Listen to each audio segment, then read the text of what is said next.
Hello, so I'm going to be talking about in our brief intro to Java, I'm going to be just giving a brief introduction to objects, classes, and some of the methods that we can use in these objects and classes. So first, I want to start off with, I guess, trying to explain what objects are, like even if you might already know. So every program that you write, it involves at least one thing that you're creating and manipulating by this program.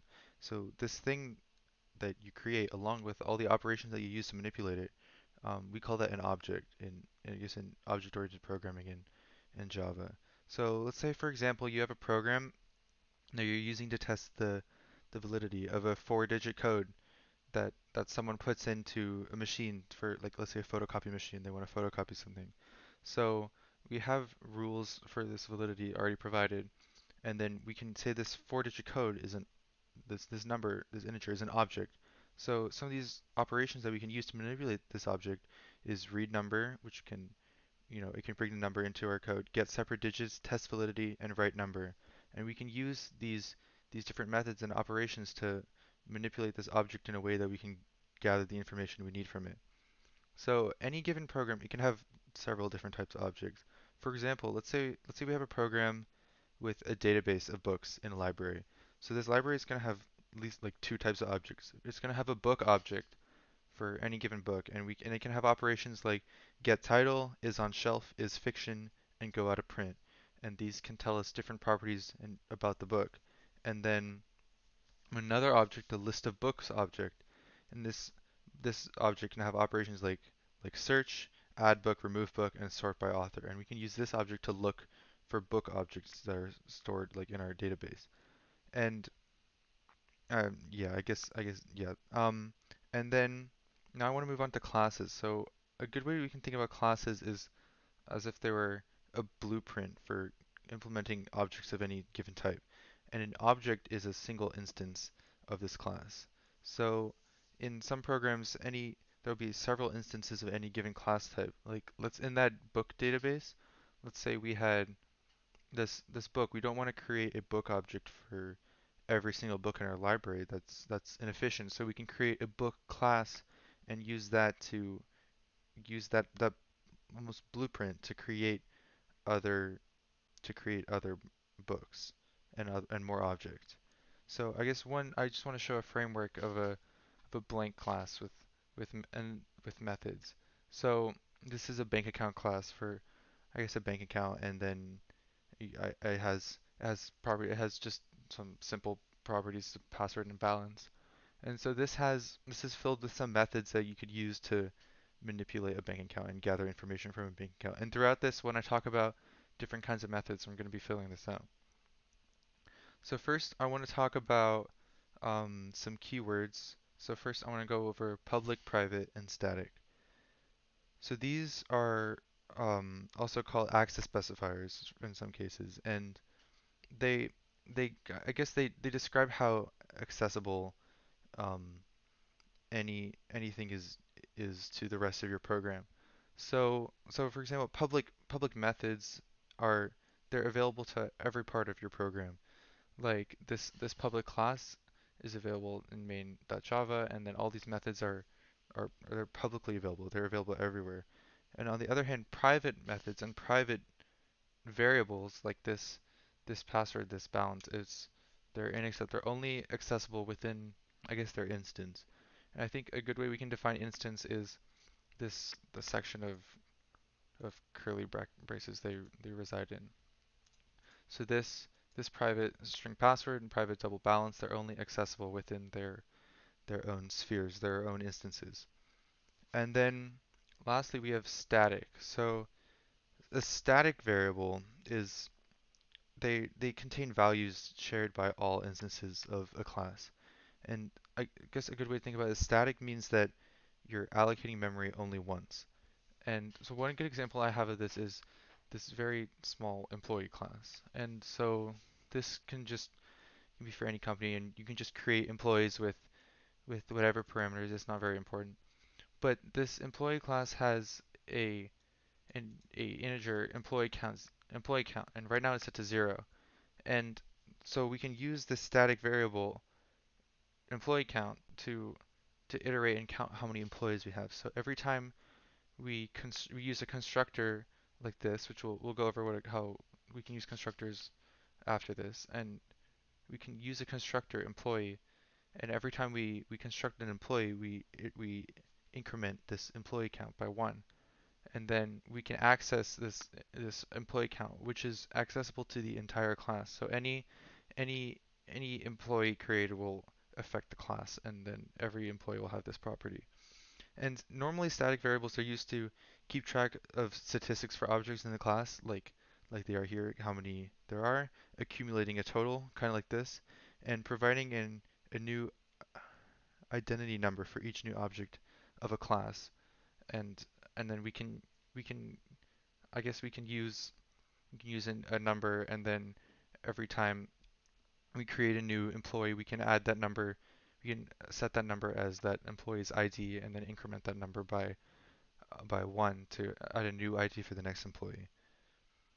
Um, yeah, so next I want to talk about methods, and really just like going basics with methods and their headers. So every method has a headers with some small exceptions to how the headers work, like with constructors.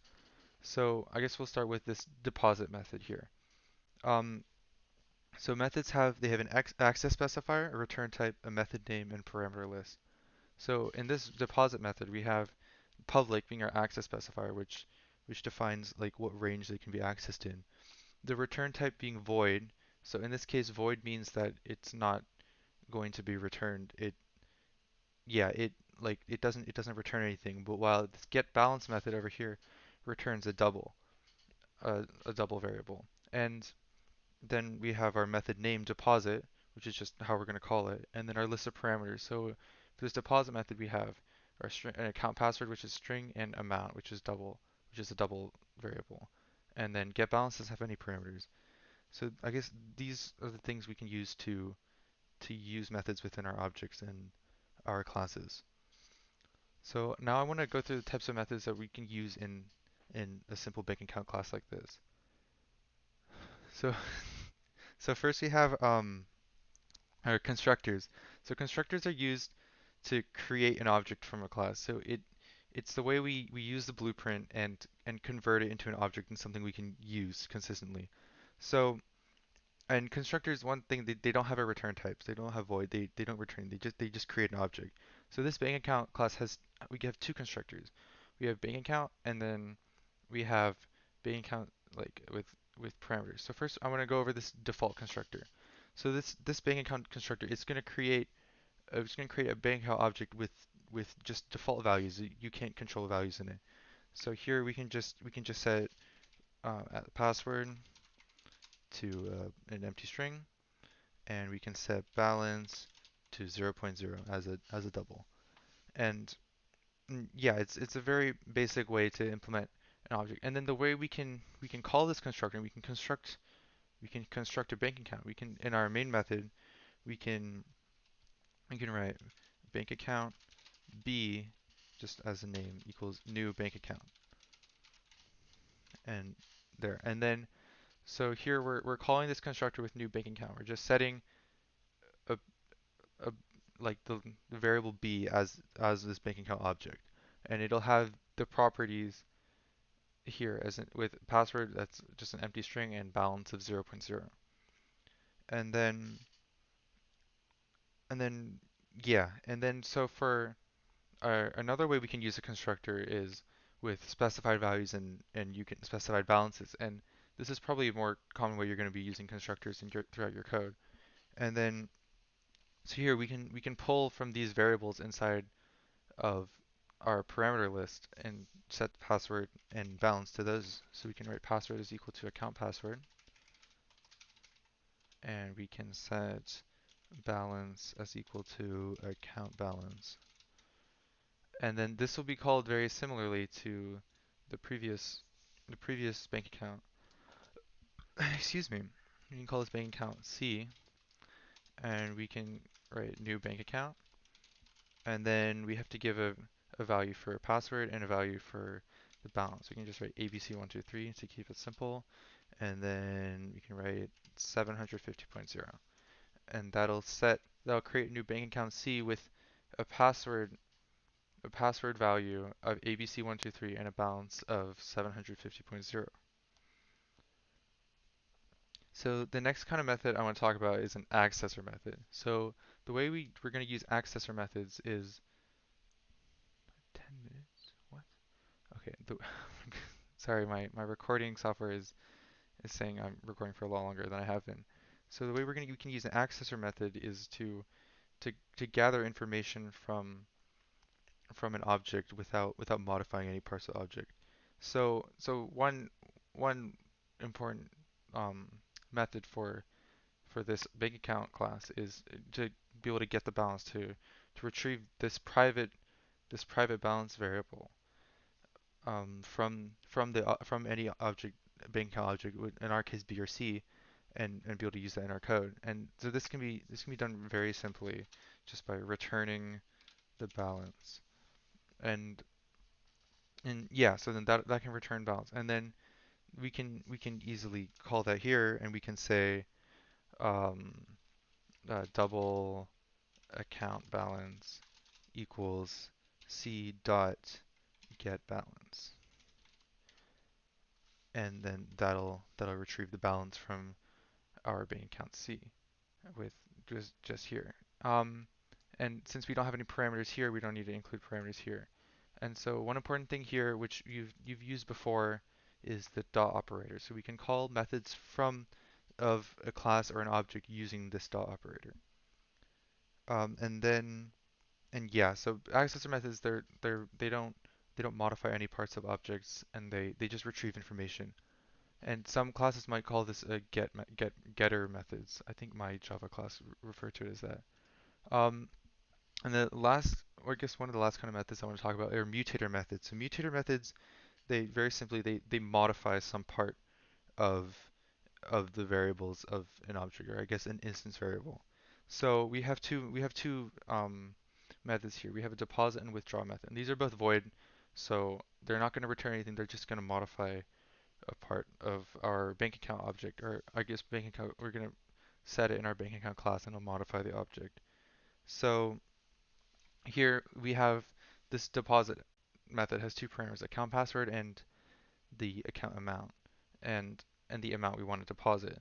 So we can say this use this account password as like a as inputting your password. So we can say if account password is dot equals, using another dot operator to compare strings, is equal to password, then we can say balance plus equals amount, just to add the value. And then we can say if it doesn't, we can, I don't know, we can throw some exception, depending on how you want to run your bank account. And again, we can call that with a dot operator here.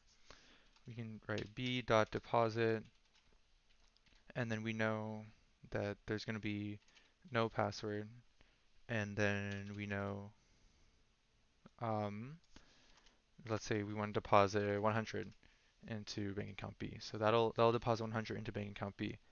And then we can write our withdraw method in a very similar way. We can say if account password dot equals password, and we can subtract whatever amount from our balance. And then we can say else, and again, just I don't know, throw some exception, whatever you want to do.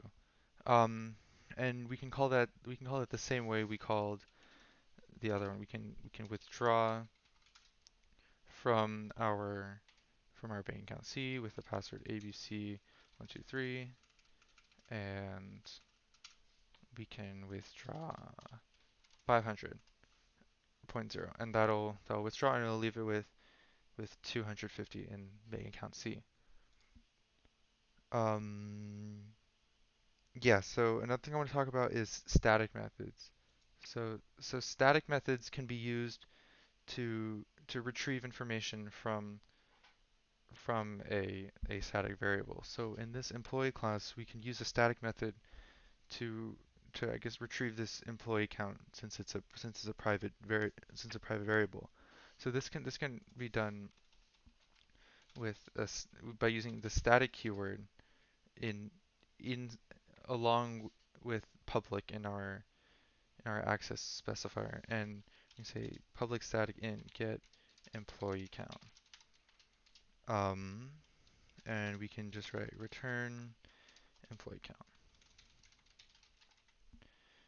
and that'll just return employee count. And one important thing about static methods is the way they work is instead of being applied to a specific object, they're applied to the whole class.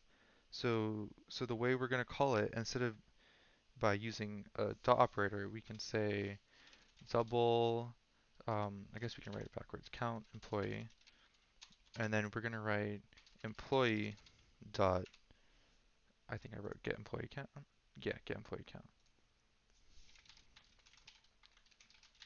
dot get employee count, and then that'll return the employee count. Um, I think the last thing I want to talk about is the this keyword, which is just one keyword used a lot in just throughout Java. So I think the way I like to think about this keyword is it refers to the object you're modifying in that moment. So I guess I'll just start with an example. So let's say in this withdraw method we have we're subtracting an amount from this balance. So while this is an unnecessary use of the this method of the this keyword, we can write this dot balance, and then I think that it implies that we're we're we're pulling the balance of this specific object rather than stating which object we're using. And while in this case it's not very useful, one way we can use it is to just print the entire account, print all the information we have. In this case, it would only print the password and the balance of the account. But we can just write like system.out.println this, and then that'll return um, something along the lines of, I guess for account C, it would return ABC123, and then after we withdraw, it would return 250. And yeah, so I think it just refers to this object as a whole, and it can make some methods a lot easier to implement. I think that's all I have time for and all I wanted to talk about today. So yeah, thank you for listening, and make sure to check out some of the other videos we have recorded.